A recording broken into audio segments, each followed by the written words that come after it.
Il y a un message qui a embrouillé mon esprit toute la semaine. J'aimerais partager avec chacun de nous.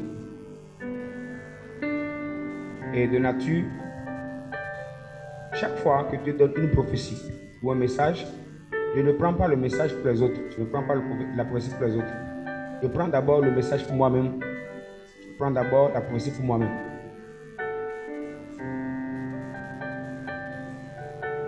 Parce que généralement, étant prédicateur, nous tombons dans ce piège d'avoir la facilité de parler aux autres.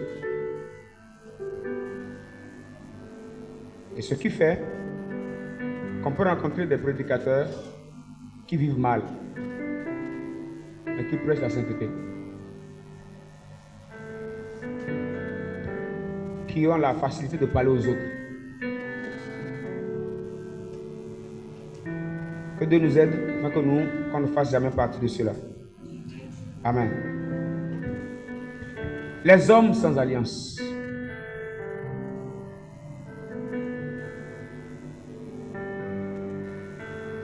Le monde dans lequel nous sommes est guidé par les alliances. Le monde là est commandé par les alliances. Soyez sûr d'une chose. Toute personne sur la terre des vivants qui n'a pas une alliance, elle est fragile. Tu es déplaçable, tu es maniable, tu es destructible. Tu es livré. Ce qui fait qu'il y a un langage qui dit, courant dans nos sociétés, pas moi. Juste pour te dire, tu dois aller t'accrocher à quelque chose pour plus peser, pour que le jour qu'un vent va souffler sur ta vie, que ce vent ne t'emporte pas. Alors l'homme comprend le poids et l'importance des alliances. Le drame est que beaucoup d'enfants de Dieu ne comprennent pas le poids des alliances. Beaucoup ne savent pas ce qu'une alliance est capable de faire. L'alliance a des droits et l'alliance a également des devoirs. Dans une alliance, il y a les bénéfices que vous avez. Il y a aussi une certaine responsabilité qui sont rattachées à l'alliance. C'est comme un homme et une femme. Les deux ensemble, il y a des choses qu'elles doivent faire l'un avec l'autre. L'homme a une certaine responsabilité envers sa femme et la femme aussi a un certain devoir aussi envers son homme.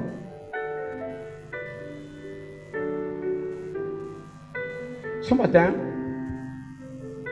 je voudrais que nous fassions une petite analyse de notre relation avec Dieu. Pour voir si nous sommes des hommes d'alliance ou des hommes sans alliance. Nous allons voir certaines choses qui caractérisent les hommes d'alliance. Et d'autres choses qui caractérisent aussi les hommes qui n'ont pas d'alliance avec Dieu. Vous savez, l'Église est considérée comme l'épouse de Christ. L'Église est considérée comme l'épouse de Christ. Alors, réfléchissez, j'ai compris que le projet de Dieu est d'être vraiment en alliance avec nous. Parce que quand on parle d'une épouse et d'un époux, c'est une affaire d'alliance. C'est un contrat, c'est un engagement. Et Dieu prend l'Église, Christ prend l'Église comme son épouse. Et lui, il est l'époux. Alors là, il y a une réalité qu'on ignore souvent, une réalité d'alliance. Parce qu'il ne peut pas avoir époux et épouse sans alliance. Ça veut dire obligatoirement, là, il y a une alliance. Et dans l'alliance, on a l'habitude de dire,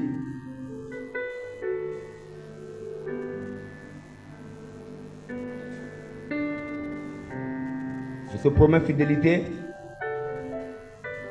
je vais t'aimer, te chérir et te garder. Je serai toujours là pour toi dans les bons et dans les moments, dans les bons moments et dans les mauvais moments aussi.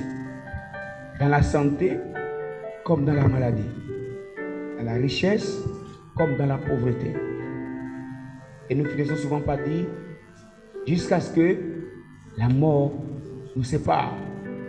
Vous voyez autant de paroles fortes qui peuvent être déclarées justes lorsque deux hommes veulent se mettre ensemble. Je nous pose une question. Lorsqu'il s'agit d'un homme qui doit se mettre ensemble avec Dieu, qui doit entrer dans une alliance avec Dieu,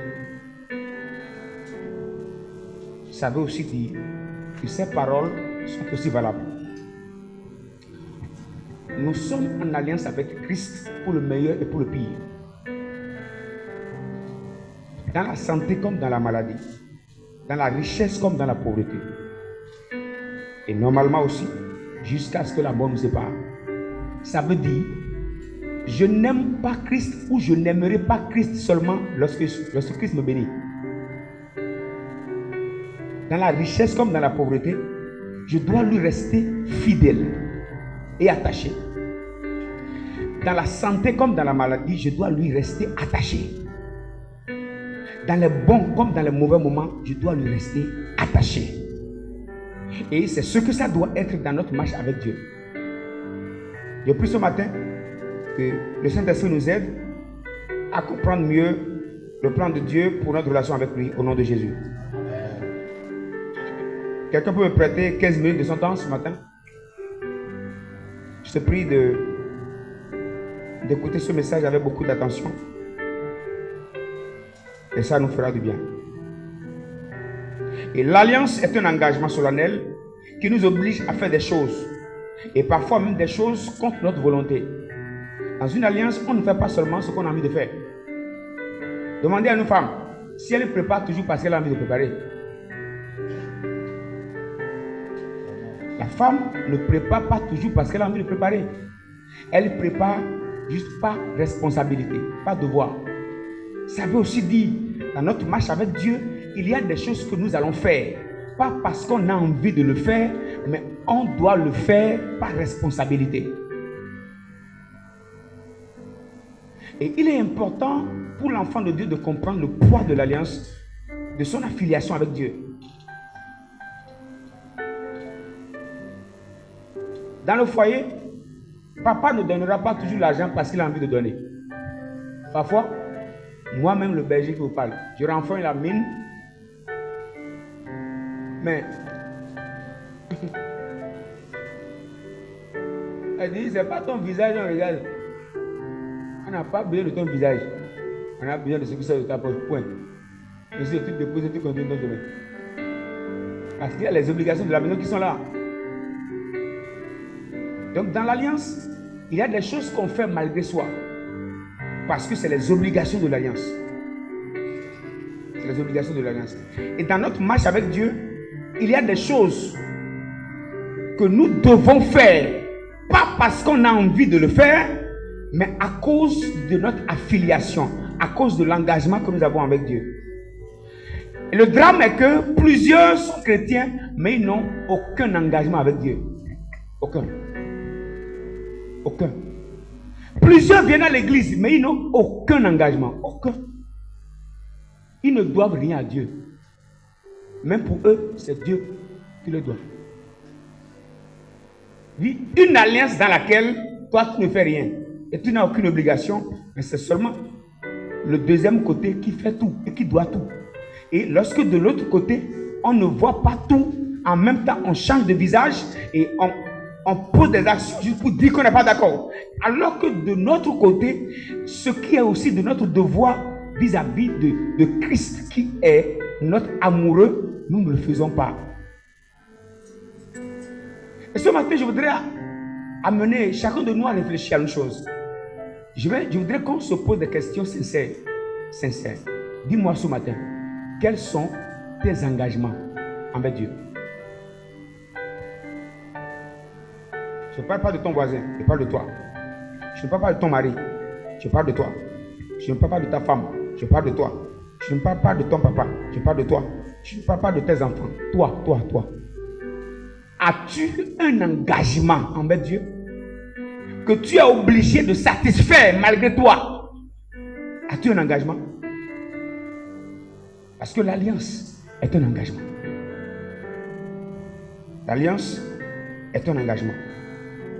Et gardons bien à l'esprit, il n'y a pas d'impact sans pacte. Pas d'impact sans pacte. La société nous apprend le langage de l'alliance. Et je n'aurais pas arrêté mes regards sur une vierge. Job refuse à ses yeux de regarder les femmes. Waouh! Il dit c'est un pacte. Il fait un pacte. Il dit moi, mes yeux ne vont pas regarder une femme. À part ma femme. Mes yeux ne vont pas regarder une femme. Et il dit, j'ai fait un pacte. Regardez, j'avais fait un pacte avec mes yeux. Job va faire une alliance avec ses yeux. C'est-à-dire, il définit ce que ses yeux vont regarder et ce que ses yeux ne vont pas regarder. Attendez, comment Dieu ne va pas bénir un tel homme? Dieu sait que malgré la dimension de la bénédiction, l'homme là ne va pas avoir 2 femmes. Il ne va pas avoir 3 femmes. Il ne va pas avoir de copines à côté. Dieu sait qu'il est tellement déterminé dans sa crainte qu'il ne va pas changer de femme. Dieu sait qu'il ne va pas commencer à courir les jeunes filles à côté. Parce qu'il a fait un pacte. Donc, Job, vous savez, Job était un multimilliardaire. À l'époque, il était le plus important de la terre. Ça veut dire, Job, en son temps, était plus riche qu'Elon Musk. Mais il avait une seule femme. Papa chrétien d'aujourd'hui, il n'a même pas encore 5 millions dans le compte. Et il a femme, hein, mais il veut encore draguer les jeunes filles à l'église.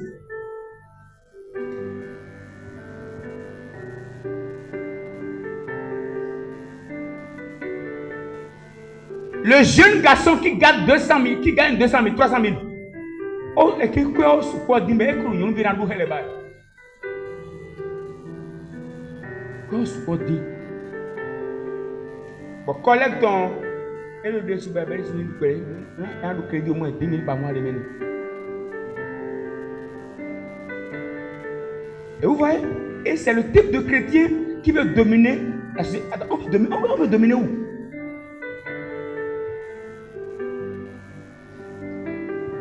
Dans le livre de Daniel, chapitre 1, verset 8, Daniel résolut ne pas se souiller. Il a la résolution, il a pris l'engagement, il a fait l'alliance, il a fait le pacte de ne pas se souiller.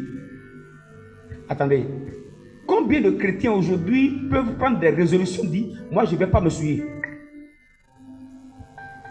Je me souviens, en 2004, quand je me suis nouvellement donné à Jésus, et je ne maîtrisais pas encore les rouages de la vie chrétienne.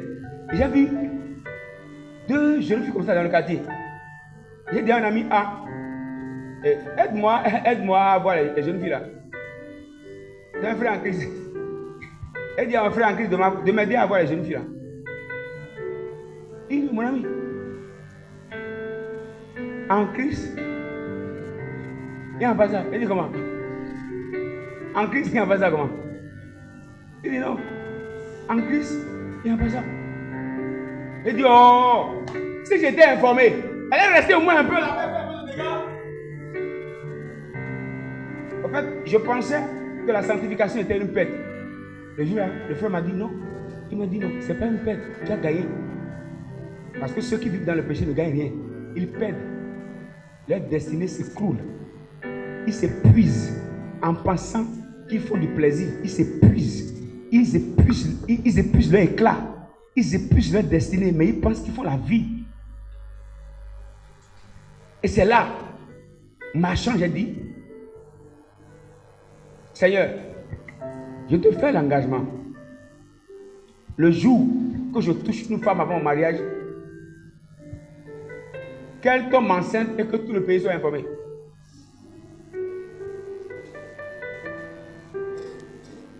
Dis à quelqu'un, prends un engagement. Un engagement. Donc parfois, je suis tenté. J'ai les opportunités de pécher. Je vois les filles.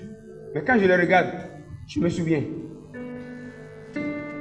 que tout le pays sera informé. Et je me recule. Les amis, écoutez-moi. J'ai eu des opportunités avec des femmes mariées, riches. J'ai eu des opportunités avec des jeunes filles dont les parents sont nantis. Mais quand je les regarde, je me souviens de 2004. J'ai résolu. Ça n'arrivera pas. Tout ce qui peut nous permettre de rester debout devant la tentation, c'est la résolution. Tu chutes parce que tu n'as aucun engagement. Tu tombes parce que tu n'as aucune alliance de sainteté. Je disais à quelqu'un, moi, d'abord, chacun est beau à sa manière. Ou bien, parfois, je vois des gens qui font les beaux, il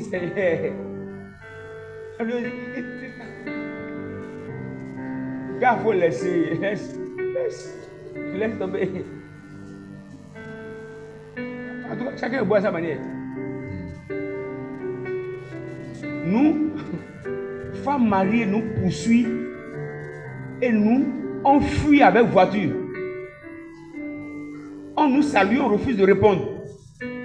Juste parce qu'il y a un engagement à respecter.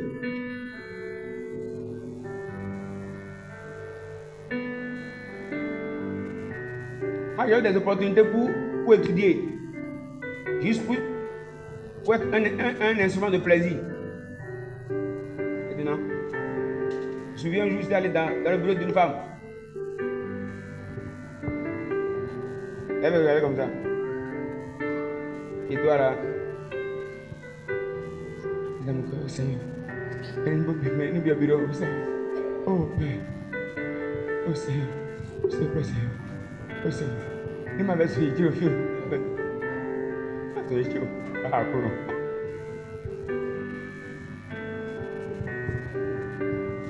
mais il y a des chrétiens qui voient ça, qui étonnent. Éton. Pour nous, tu éton.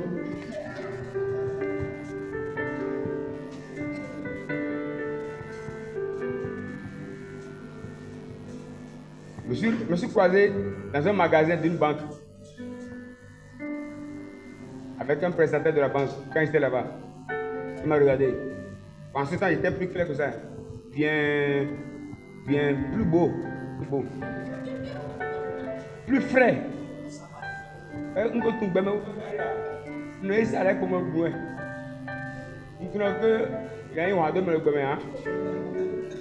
je vais au boulot, voilà, je gagne ma vie, je prends l'argent, je mange, bon voilà, tout était simple. Tu m'as regardé, dis-toi, tu es une bête. Moi une bête, et tu es une bête. Dis, regarde-toi. Et tu as tout ça là. Et toutes les filles de la banque te courent après. Et tu fuis. Tu es une bête. Si moi je peux avoir ton corps.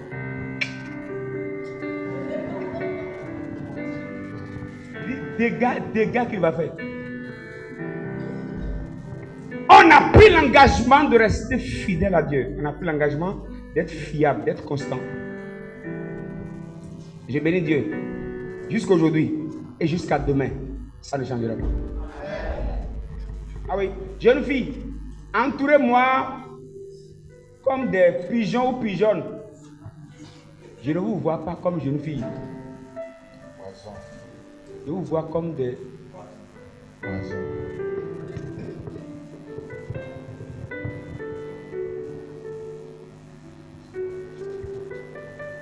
Tu dois prendre un engagement de sainteté dans ta relation avec Dieu. Un engagement. Je ne fais pas ça et je ne fais pas. Moi, je ne fais pas. Quel est ton engagement avec Dieu? Tu chutes trop. Tu tombes trop. Tu es un invertébré. Tu n'as pas d'os. Tu tombes amoureux comme toi, tu tombes amoureux. Il y a quoi? Ton cœur n'a pas de couverture. Mon café m'a osé cœur sur les doigts. Amour, je veux dire, amour, peine, amour, comment,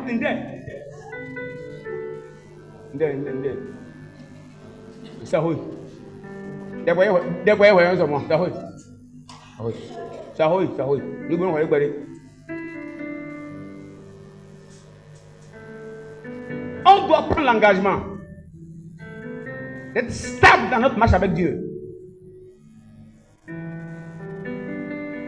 Un jour, une femme m'a demandé, pendant que j'allais à l'institut, c'est comme si elle était tentée de chuter. Elle m'a demandé, depuis que vous êtes dans la vie chrétienne, frère Blaise,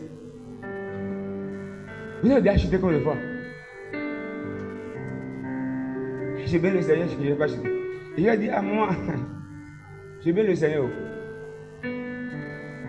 Pas que je vous parle là, je n'ai jamais chuté. Et je ne chuterai pas. Dans mon parcours, je ne dirai pas que je suis tombé une seule fois.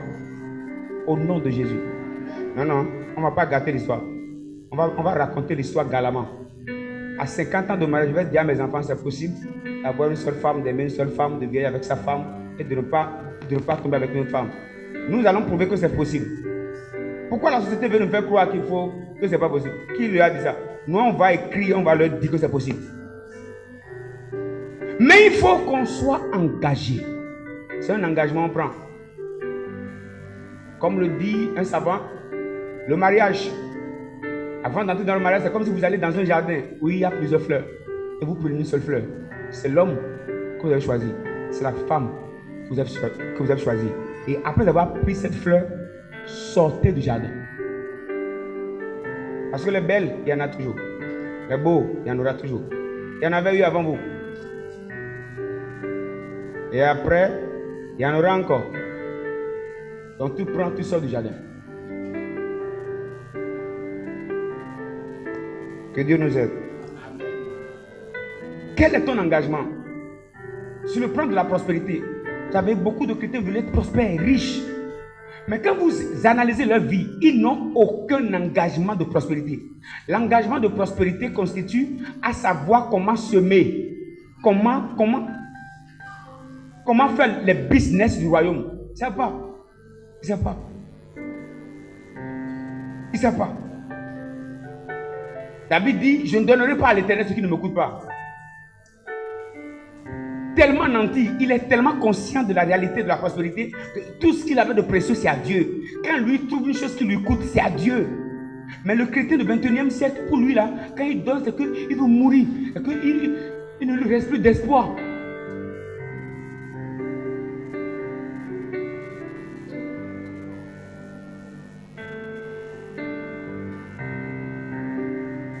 Je te pose une question.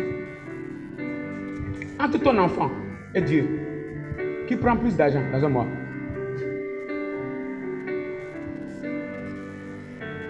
J'ai réfléchi à ça. J'ai réfléchi à ça. J'ai regardé ce que je donne à mes enfants, ce que je donne à l'église. Je vais vous faire, moi, ma conclusion.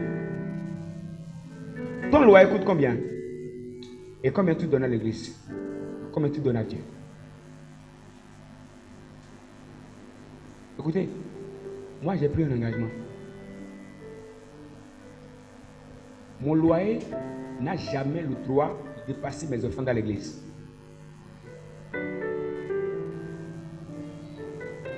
Ça veut dire, si mon loyer c'est 100 000 le mois, je dois donner d'offrandes plus de 100 000. Et mes enfants n'ont pas le droit. Écoutez, je suis honnête avec vous. Je suis honnête avec vous. Mon foyer ne prend pas d'argent de ma poche plus que l'église.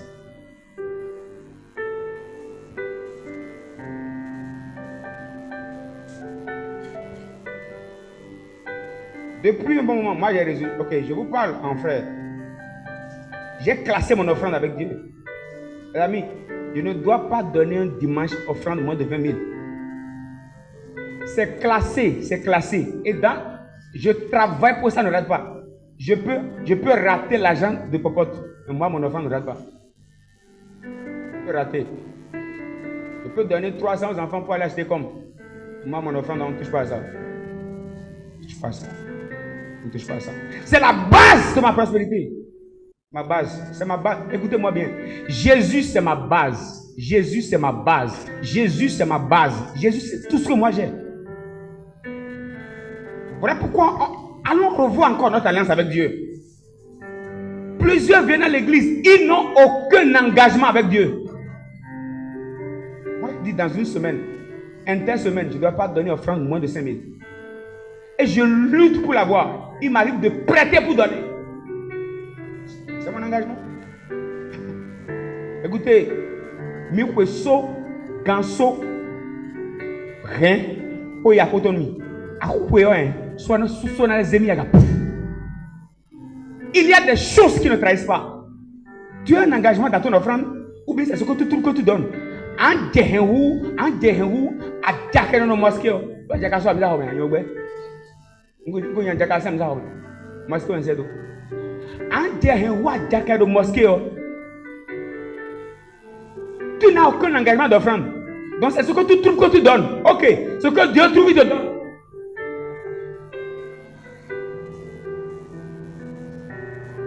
Écoutez-moi bien. Si un jour vous me voyez habiter une maison de 150 000 ou bien de 200 000, soyez sûr que mon offrande dépasse ça. Si on a eu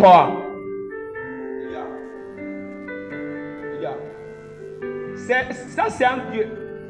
C'est maintenant que tu es informé, non? Ça ne la concerne pas. Et quand il y a un peu de quoi? Pourquoi tu es dans un zé? Pourquoi il y a un zé offrande? Et pour votre information, moi je ne donne pas 10%. La plus petite dîme que moi je donne, c'est 30%. La plus petite dîme que moi je donne, c'est 30%. Quand parfois on donne et on a comme l'impression qu'on veut mourir, tout devient vide autour de soi. Écoutez-moi bien. Il n'y a pas d'impact sans pacte. Je vous donne une garantie. Ce pays, on va le bouger pour Christ. Oui, on va le bouger pour Christ. Il y a des choses qu'on fait aujourd'hui, ça va payer. Ça va payer. Le véhicule que j'ai donné le dimanche dernier, c'est un véhicule que j'ai prêté depuis plusieurs mois pour ma famille. Vous ne l'avez même pas encore vu. C'est une nouvelle voiture. Et j'avais réservé ça pour le 19 août, le jour de notre mariage. Ça faisait notre 7e année de mariage. Je voulais faire une surprise à ma famille. Mais écoutez, c'est sur l'hôtel, j'ai dit à ma famille, bon, on retourne. À la famille, on a mes enfants. Quelqu'un me dit, mais en ce moment, tout ça, on a.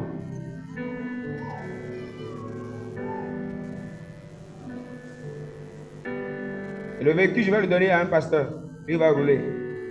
C'est plus. Le véhicule est plus neuf que mon bangbalo qui est là.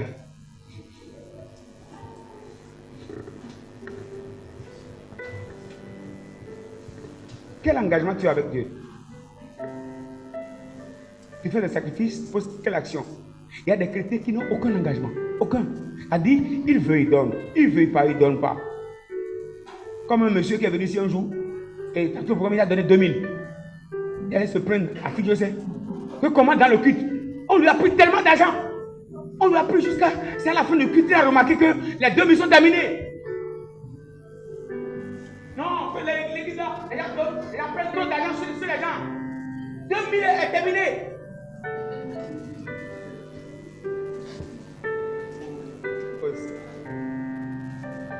$2000. 1000 jusqu'à 2000. Et c'est terminé. Dans un culte. Vous voyez les chrétiens là? Je serai la terre. Et là, oui, mais dans le moins, il était de moi. Et jamais la terre. Parfois, les années faisaient. Oui. Bon, que bon. Que pour les. Que India. Tu ne connais pas les principes de la prospérité. Tu veux la tête. La tête où?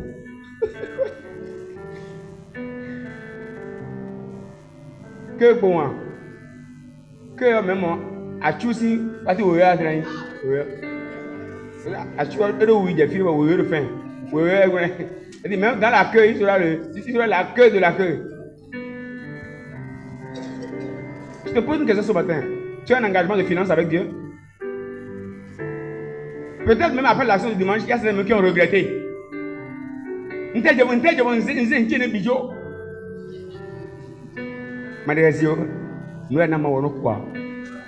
Ça ne m'a pas. Ça ne met pas. Josué, lui, va plus loin, dans une alliance de service. Josué 24, 15, il dit, moi et ma maison, c'est-à-dire, lui, il s'est pris lui-même et toute sa maison pour dire, nous là, je donne ma maison pour le service de Dieu. Nous, on va servir Dieu. Et je voudrais vous dire une chose, c'est l'une de mes plus grandes blessures dans cette génération. Nous n'avons plus de chrétiens qui servent Dieu. Mais nous avons des chrétiens qui se servent de Dieu. On n'a plus de chrétiens qui servent Dieu. Hein? On a des chrétiens qui se servent de Dieu. Ils viennent juste à l'église quand ça ne va pas. Quand ça commence à aller, paf, ils retournent. C'est-à-dire, Dieu donne l'argent à l'église et bouffe ça dans la buvette. Aucun engagement. Prenons l'engagement de servir Dieu. Paul dit, si j'annonce l'évangile, ce n'est pas pour moi un sujet de joie, un sujet de gloire, mais la nécessaire manière imposée. Pour lui, c'était une obligation. Je vais te poser une question ce matin. Pour finir, quelle est ta relation avec Dieu? Tu pèses combien? Tu es lourd? Tu sers Dieu ou bien tu te sers de Dieu? Là, je te pose une question. Tu fais quoi pour Dieu? Bon, je te pose la question autrement. Tu fais quoi pour Dieu pour attendre que Dieu fasse quelque chose pour toi?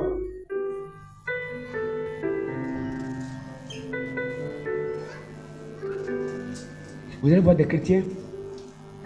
Il a 168 heures. Si je ne me suis pas trompé. Oui, 168 heures dans la semaine, d'accord? Mais s'il vient ici pour 3 heures, pour lui là, on lui a pris une éternité. Les 3 heures l'ont déjà tellement épuisé. C'est-à-dire, le culte est déjà trop long. Mais il a des heures sur Facebook, 5 heures. Même la semaine, il a même fait plus de 10 heures. 10 heures, toute la semaine, au moins 10 heures sur WhatsApp. Et c'est pas long. Mais un culte de 3 heures. C'est comme s'il y a deux quand on dit, bon, vous n'en oui quoi.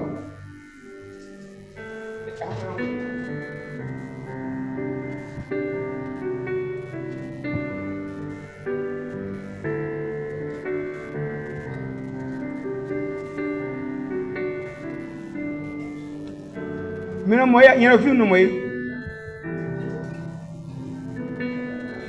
Parfois, il y a un peu de choses qui sont comme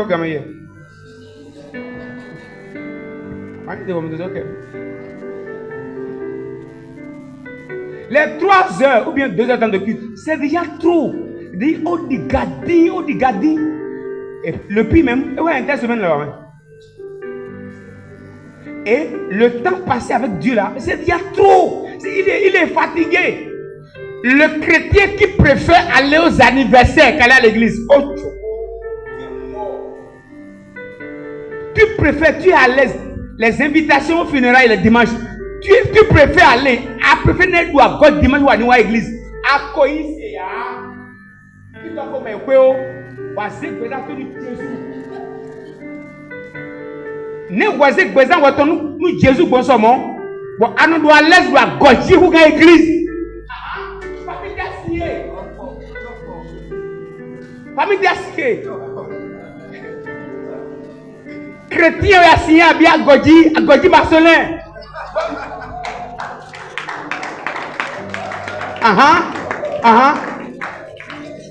Aïe anniversaire à nous joyeux pour nous douer. Ah ouais, qui nous voit au sérieux. Il dit mais aïe donc ouais nous en les gagner pour nous douer. Pas qu'à dire on bleu sérieux. Ndé ça oui.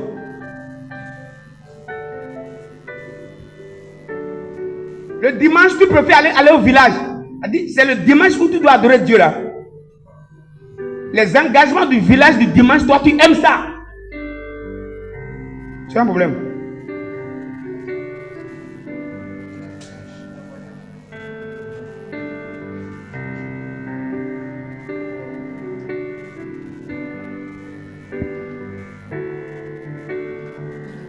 Il y a quelqu'un m'a appelé ici, il y a quelques semaines. Vraiment, je ne serai pas au culte demain. Je ne serai pas au culte de dimanche parce que le samedi, je vais à un enterrement. Et il a fini l'enterrement le samedi. Hein. Mais comme il a beaucoup mangé, il a beaucoup de cacassouris, le dimanche, il doit se reposer. Écoutez-moi. Lorsque votre vie chrétienne vient à cette étape, vous êtes mort. Là où, quand la présence de Dieu devient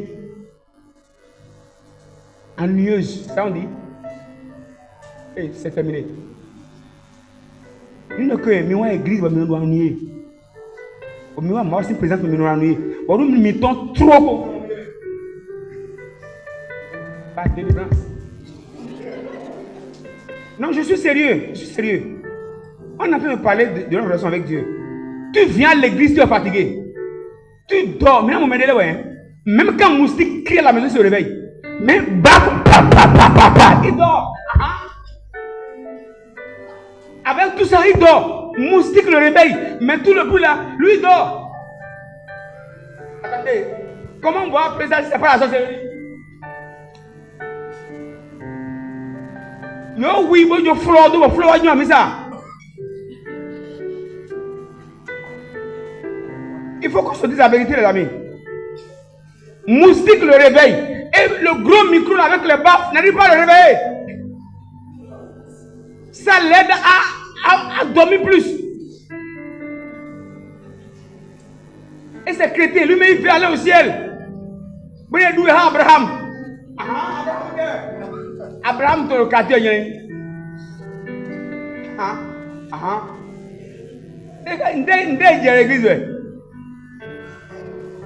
Mais il faut ça, mais il y a un couple.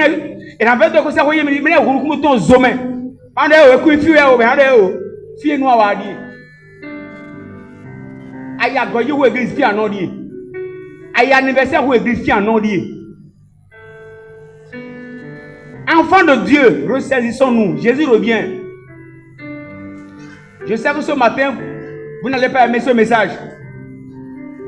Mais pardonnez. Écoutez ça. Écoutons ça. Redressons nos vies. Jésus revient. L'église est devenue autre chose.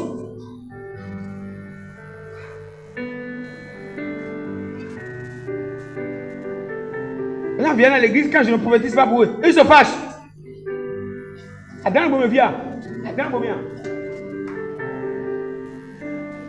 Je suis, quand je viens ici, je suis en deux mondes.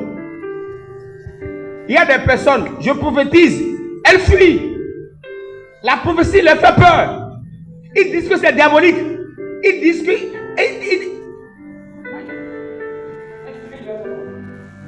D'accord, je ne vais pas prophétiser. Non, tu ne prophétises pas, on manque l'église. Il n'a plus l'onction. Attendez, je prophétise mais je ne prophétise pas. Oh, pasteur, ça va.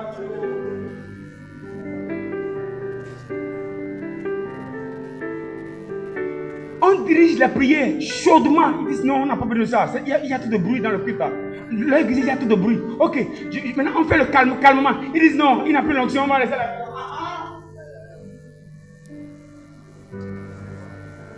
Et on veut aller au ciel. Oh. Restaurant le quartier. Restaurant de côté, il y a un cercle tomé. Donc, il y a un. Restaurant de côté, il y a un cercle tomé. Il y a un rouleau de l'œil. C'est sûr que demain, oui. Que Dieu nous aide. Il y a un homme de Dieu qu'on appelle Nicky Cruz. Je finis avec cette histoire. Un jour, il voyageait et il prend un avion. Et c'est plusieurs heures de voyage. Et quelques heures après, on sert de nourriture. Il y a un monsieur à côté de lui, le monsieur ne mangeait pas. Après 3 repas, le monsieur n'a pas pris de repas. Et il regarde le monsieur, il dit, monsieur, mais depuis là, vous ne mangez pas. Les repas ne vous plaisent pas. Le monsieur dit non, je suis un jeune. Il dit waouh, alléluia. Ah, vous êtes chrétien? Le monsieur dit que Satan n'ose que je sois chrétien, que l'enfer ne le permette. Moi, chrétien, je suis en jeûne. Moi, je suis en jeûne pour détruire les chrétiens. Le monsieur lui dit, moi, je travaille avec Satan. Nous sommes des milliers actuellement en jeûne et prière pour détruire les chrétiens. Et nous sommes dans un jeûne de 40 jours. On n'a pas le droit de manger. Jusqu'à ce qu'on nous détruise les chrétiens. Nous voulons détruire la réputation des pasteurs. Nous voulons décourager les chrétiens sur l'église. Nous voulons les amener à ne plus aimer l'église. Nous voulons les amener à ne plus évangéliser. Nous voulons les amener à ne plus servir Dieu. Nous voulons les amener à détester le pasteur. Nous voulons les amener à ne pas donner offrande de dîmes. Voilà nos missions. Et on jeûne pour ça. Pour qu'ils détestent l'église. Nous voulons les amener à aimer les cultes en ligne. Qu'ils aiment juste rester sur leur téléphone au lieu d'aller dans la présence de Dieu. C'est pour ça que nous on jeûne. Et ça fait déjà 4 ans. On a pris l'engagement de jeûner comme ça 40 jours, 3 fois l'année. Pour étouffer les chrétiens et bloquer les églises. C'est pour ça que je travaille. Et l'homme de Dieu, Nicky Cruz, voyageait pour aller évangéliser. Lui, il allait évangéliser parce que Jésus l'a délivré et il allait évangéliser. Et lui, il mangeait. Et il était à côté d'un sataniste qui ne mangeait pas. Vous voyez l'église? Nous, on bavarde. On est distrait. On est dans la fête. On est en pire même dans le péché. Et les satanistes sont rigoureux. Lui jeûne 40 jours pour détruire les chrétiens. Et le chrétien, lui, un jour, il a essai.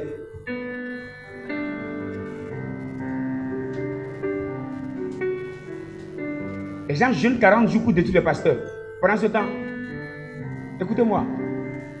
Écoutez, je ne connais pas le nombre exact, mais le maximum de pasteurs ont une maladie, généralement ulcère et diabète. Ulcère, a oublié de mettre une blague.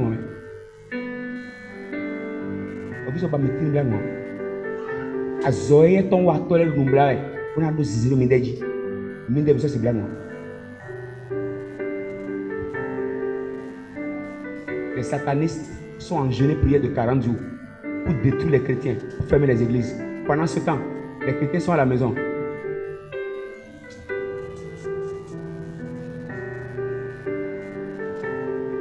Que Dieu trouve un allié fidèle ici ce matin.